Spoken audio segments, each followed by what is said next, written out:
Verda here, bringing you my first commentary gameplay video. This is actually going to feature Mordekaiser on a 3v3 map. We are facing a Nasus, Teemo, and Poppy team, which is generally pretty good. They've got that double tank set up if you want to include Nasus or Poppy. They both are DPS, but arguably they can tank very well. And we're playing Mordekaiser, Kayle, and Shaco.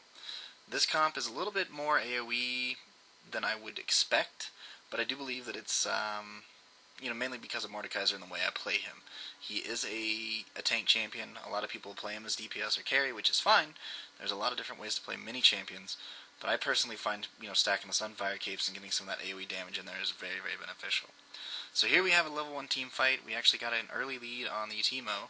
We are going to get it due to Shaco's Ignite, but two of my teammates do end up dying here. I do have Ghost, and I pack Ignite and Ghost on Mordekaiser. I feel as though that the Ignite with the ulti is almost a guaranteed kill on someone low, whereas Ghost lets you cross from top to bottom, as I've mentioned in a few of my other videos. The mobility on Twisted Treeline is just way too important. Arguably, you could take Flash, but it's personal preference. Here, the two actually got really, really, really greedy, and at level 1, they actually give us a double kill, or give me the money for a double kill. My health actually reached 2 there, which is probably a new personal record. That is really low and really scary, but that 730 gold gave me plenty of health pots and free boots at the beginning, so that was definitely helpful. Here I actually had pushed Nasus all the way back to his tower, and taking the solo lane on Mordekaiser, it allows you up top to go ahead and jungle a little bit if your bottom lane is not under any sort of pressure. I don't level Mesa Spades early. I think that's actually a very overrated skill, whereas your W is very underrated. It actually is that AoE. It's almost like a free Sunfire cape, and there's no reason really not to take it. So Shaco came up from bottom when he saw that Nasus had pushed to half, and Nasus makes a very, very nice flash over the wall and blows his Ghost. I go ahead and get the Conal effect here, blow my Ghost, catch up, blow my ulti, and get the kill. Now I've got a Spirit. At this point, me, Shaco, and Kayle are going to go ahead and take on Dragon. I think they're staying in lane. I don't really remember if they were running double smite against us, but I think they were staying in lane to actually, act as though we're not there. It is kind of hard to do Dragon if you don't have a Spirit on Mordekaiser. He's kind of slow on single targets. He's great on the AoE, but we go ahead and get it down. Kayle helps me out, and I go ahead and clear the rest of the jungle out. Here I noticed the bottom lane was actually in trouble. Our Shaco actually got the kill on Teemo, but I noticed that Kayle was very, very low, and this Poppy is very, very aggressive.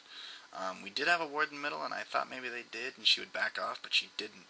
She's a very aggressive individual, and I throw my shield on Shaco, just trying to get a little extra hurt on her, and she goes and doubles back towards our base. I get my ulti on her and Conal effect over the wall.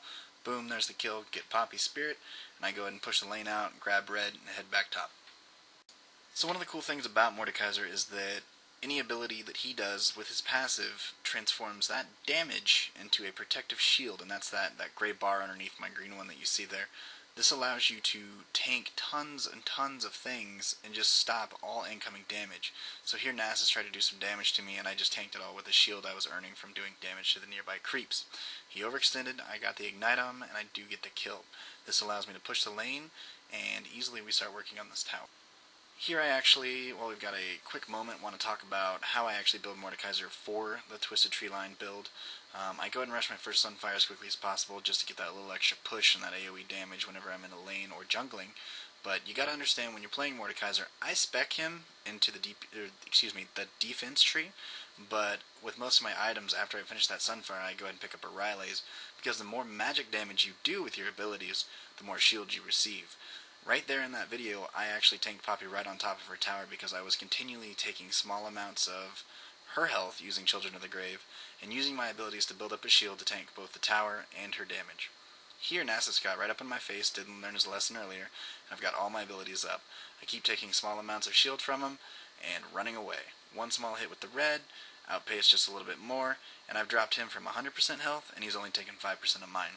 You gotta keep in mind, the more damage you do, the better you can tank. So there are viable builds where you talent into the offense tree, but I feel as though the defense reduced damage incoming, while you just maximize your item build with outgoing damage is the way to go. Shaco was greedy, as every Shaco is, jumped in there, got the Ignite and the kill on Nasus, but he does die to the turret. I go ahead and cut the creep lane, we push the turret, and that's one turret for our team, none for theirs.